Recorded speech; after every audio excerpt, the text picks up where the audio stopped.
up guys? Good morning, and dito kami ngayon sa Pantumog, Carmen.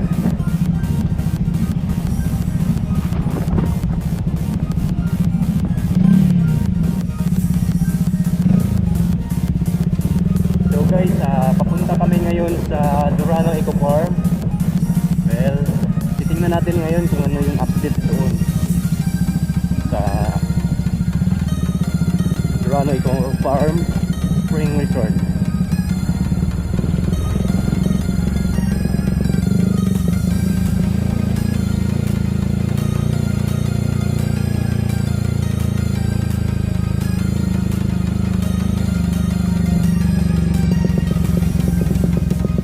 Maganda yung daan dito ngayon guys, di pa nila inayos. Sana sa susunod ayusin nila para naman maganda yung takbo natin.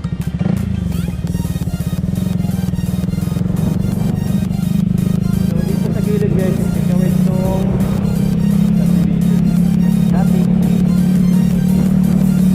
Kasi guys, dito. So ngayon, gagawin ng subdivision. Kasada pala ng subdivision.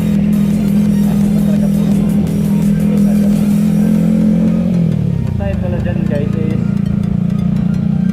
lupa lang pala.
Pag mga ganitong daan guys, huwag kang mag-brake masyado. Yan mo lang na gumulong yung gulong para hindi ma-slide yung gulong.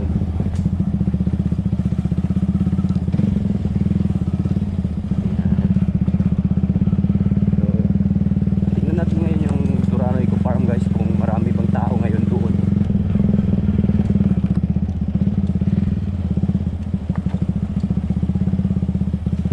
Pero Tuesday kasi ngayon guys, ewan ko lang kung marami bang naliligo, pero tingin ko wala masyado.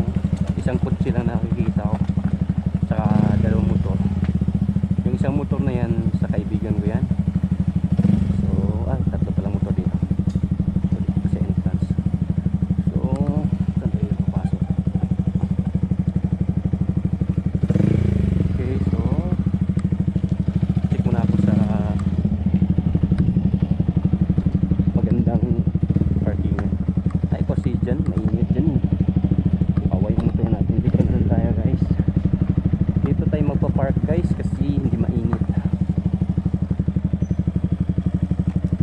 Pero dapat nakaharap yung motor doon.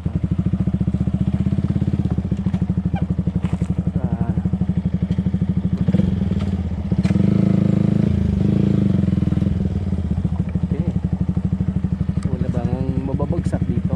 Wala naman siguro.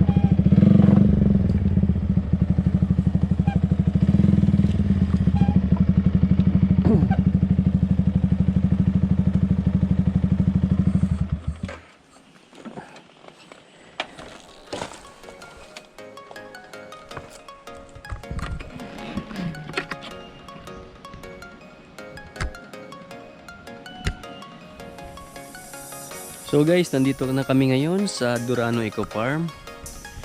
Then dito ako magpa-park ng motor ko na si R15 V3. So ito ngayon yung mukha ng motor ko guys. So meron siyang winglet,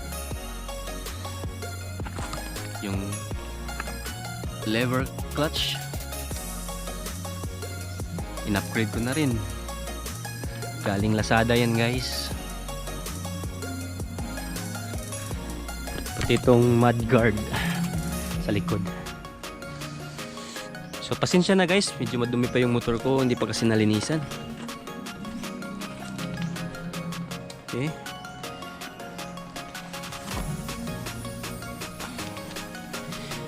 Yung pipe niya naka-bend na to guys ha. Sa last vlog hindi ko nasabi pala na bend na pala tong pipe niya.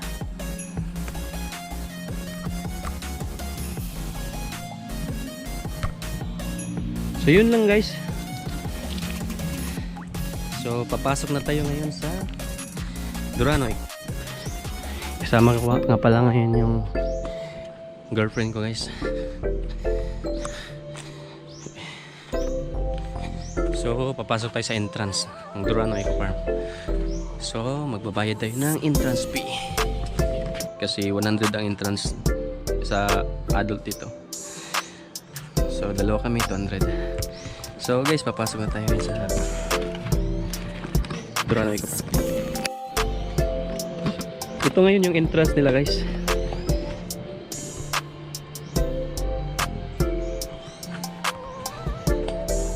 So aapak tayo ng 100,000 steps sa entrance na guys, papuntang swimming pool.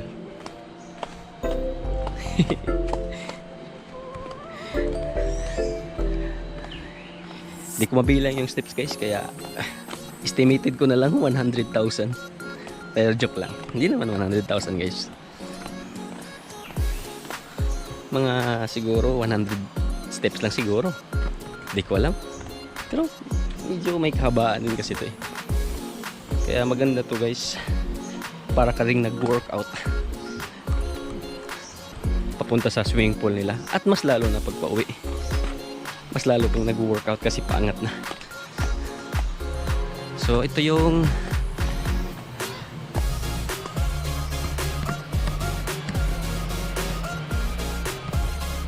rintahan pala nila dito guys.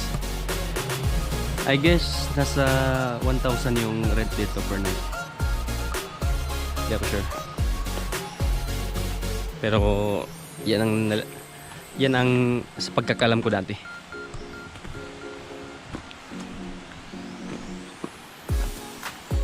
So, yun ang place nila. Nature na nature.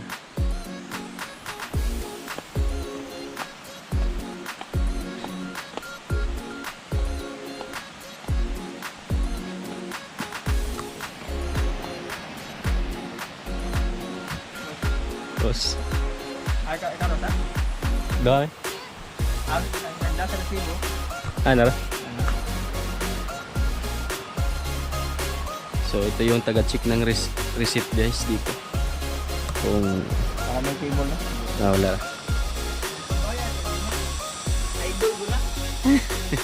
Ito pala yung best friend ko guys. Dito pala nakatalikod, di ko nakilala. Kala ko si Aljo. Inam na ko kay bayad. Sige lang eh. Kira na. Dalap. Kaya ganyan. Si Kwan? Amy? Oh.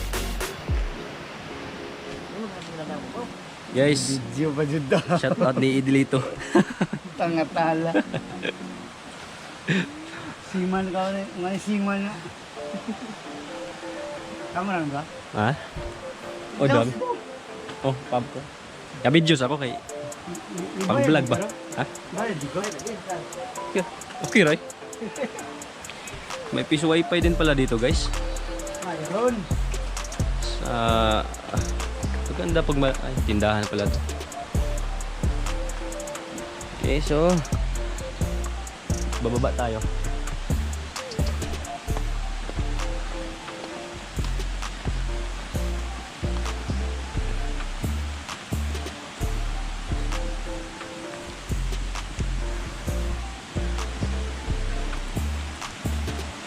So, nandito na tayo guys sa swimming pool nila. Sub na. Muna yan, Kwan? Nice source. So guys, ito pala yung source ng tubig ng Duran. First kong ipapakita sa inyo. Diyan galing yung tubig nila guys, kung saan muna yung tubig papunta sa swimming pool nila. Sarap ng tubig guys, malinaw.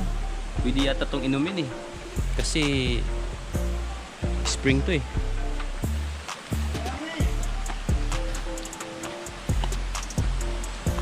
Ano ba sila?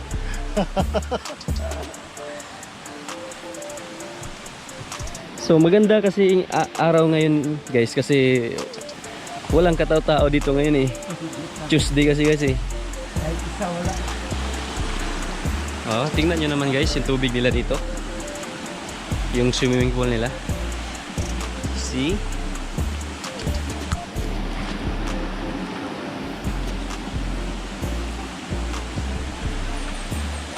Wow. Mare-refresh ka talaga dito guys kung ako tulad ng may problema ako. Pag pupunta ako dito, sigurado wala talaga yung problema ko dito. Maki-clear katulad sa linaw ng tubig dito. Ubos pati lahat ng problema mo. Yun. Ito yung swimming pool nila guys. Kaso di pa nalinisan to. Marami pang dahon na nahuhulog. Pero bihira na kasi yung naliligo dito banda. Tingnan nyo naman yung tubig. Sobrang linaw, kahit sa gilid pwede kang maligo.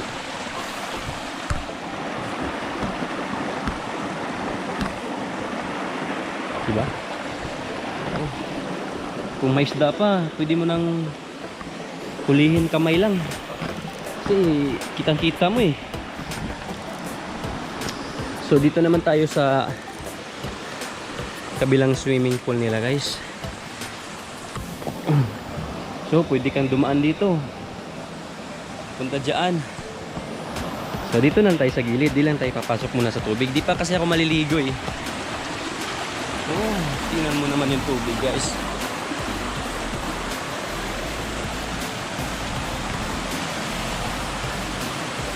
Wow. Shit. Oh, bad words.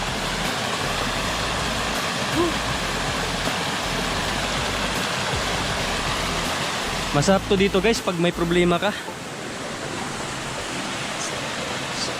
Sigurado ubos problema mo dito.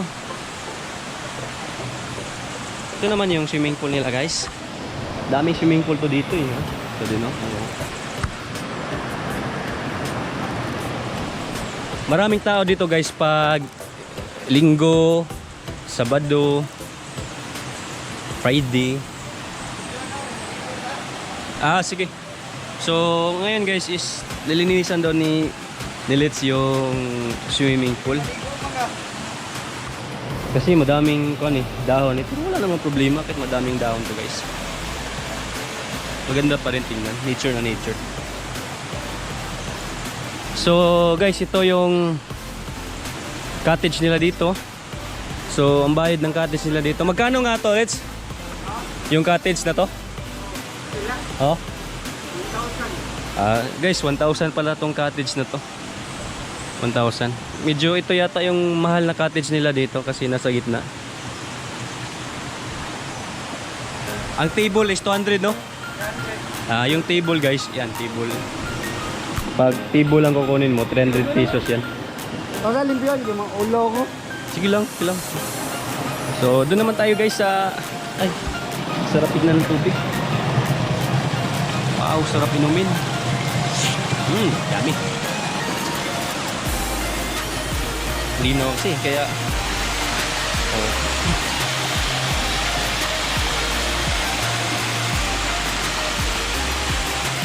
Pwede rin kayo magdala dito, guys, ng inumin pag gusto nyo mag-chill, dala kayo ng wine, or para hindi masyadong matapang na gin, dala kayo ng GSM, o kung gusto nyo naman ng naninipa, Red Horse.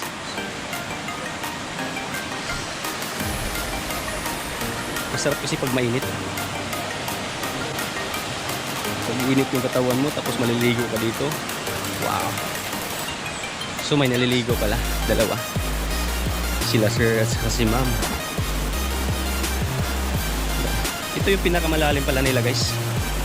Sa pagkakalam ko parang 9 feet yata to. Wow.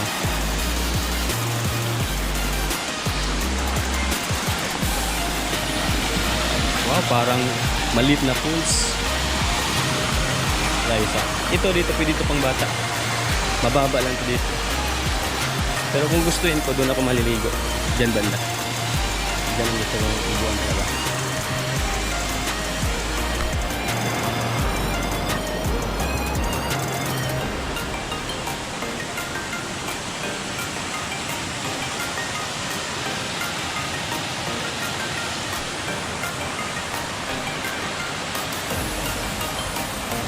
At yung panghuli nilang swimming pool, guys, dyan.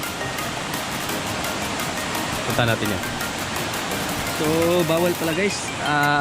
Pupunta ka dito sa labas. Kasi ilog na yan, guys. Bawal na dyan. Saka delikado pag may biglang baha galing sa bundok. Delikado, guys. Dami pa namang bato. Yan. That area, guys, is off limits. Isang clip, guys, oh. Ganda yan.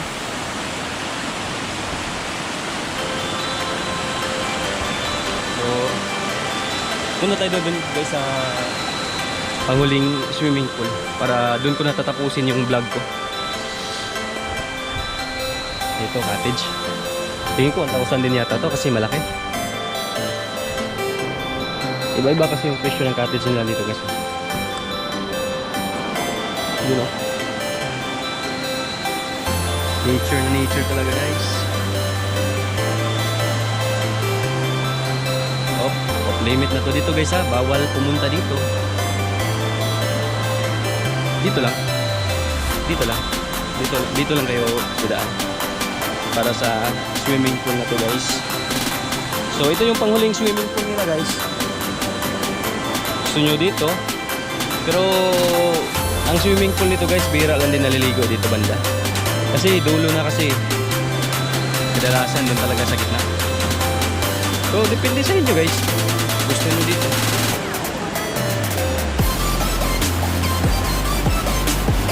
Yan.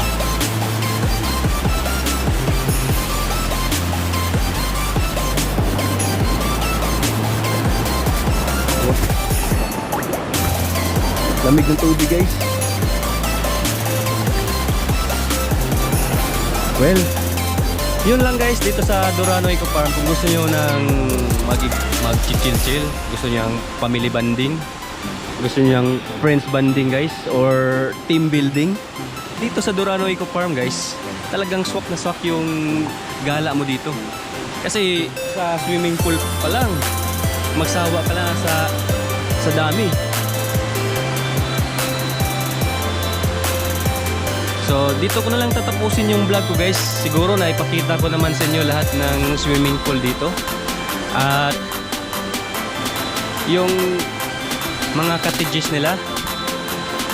Tsaka yung upahan nila na room. Tsaka kung magkano. Mura lang naman guys.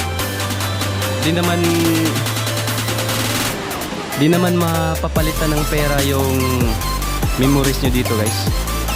Yung banding mo ng family mo o yung mahal mo sa buhay.